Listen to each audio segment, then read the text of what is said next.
By show of hands, how many of you use Google on a daily basis?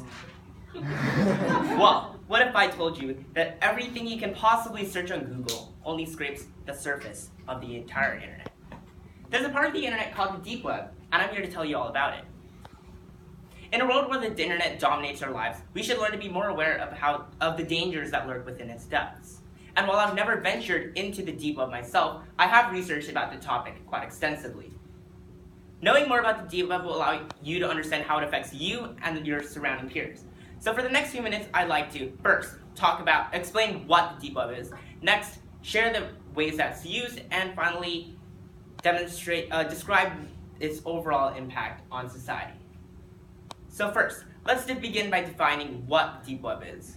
Now it's important to note that the deep web is different from the surface web. The surface web is what normal people use. It's where you go to search things up on Google or Bing or Safari. But normal search engines aren't able to access everything. In fact, they only search up a tiny portion of what the entire internet is made of.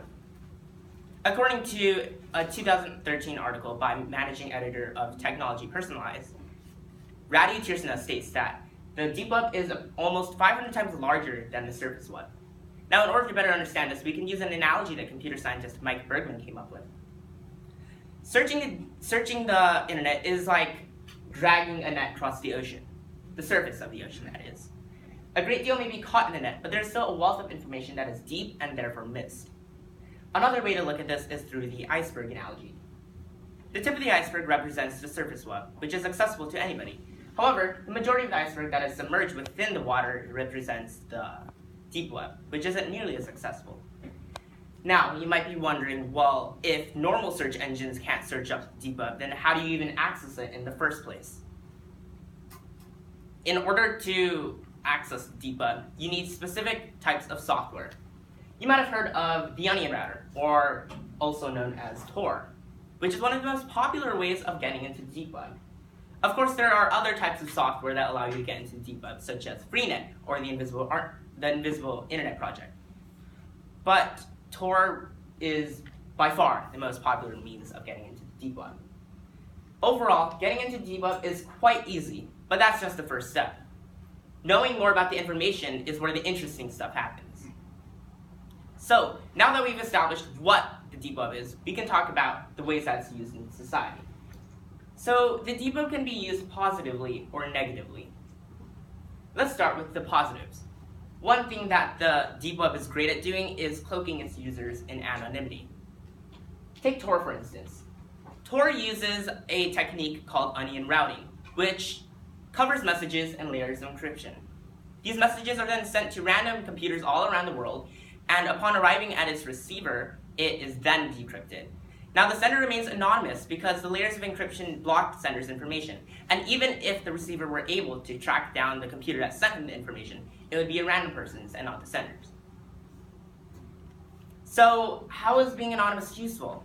According to an article by the Electronic Frontier Foundation, last updated in January 2011, victims of violence, survivors of abuse, and dissidents may need to share sensitive and personal information.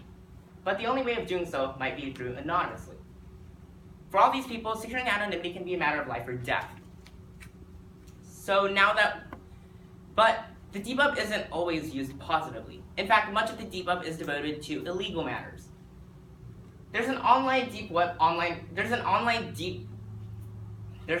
black market known as Agora, which is a platform that allows its users to buy and sell drugs, weapons, and even illegal services. These illegal services include fake IDs, fake passports, assassins for hire, child pornography, and even snuff films, which are pornographic films which feature actual live murders. Overall, the deep web is a dangerous place, and it's strictly advised to stay off it. So now that we understand what the deep web is used for, let's move on to the impacts it has on society. So while the deep web has many benefits towards people who are in need of anonymity, in general, it has a pretty negative influence on our society. The deep web is responsible for a variety of crimes that can be committed. In fact, cybercrimes and illegal transactions promote immorality And in addition to immorality, it just plagues our society with injustice. Not only does the deep web promote immorality, but actually it's linked to unemployment. According to a June 2014 article by the Center for Strategic and International Studies,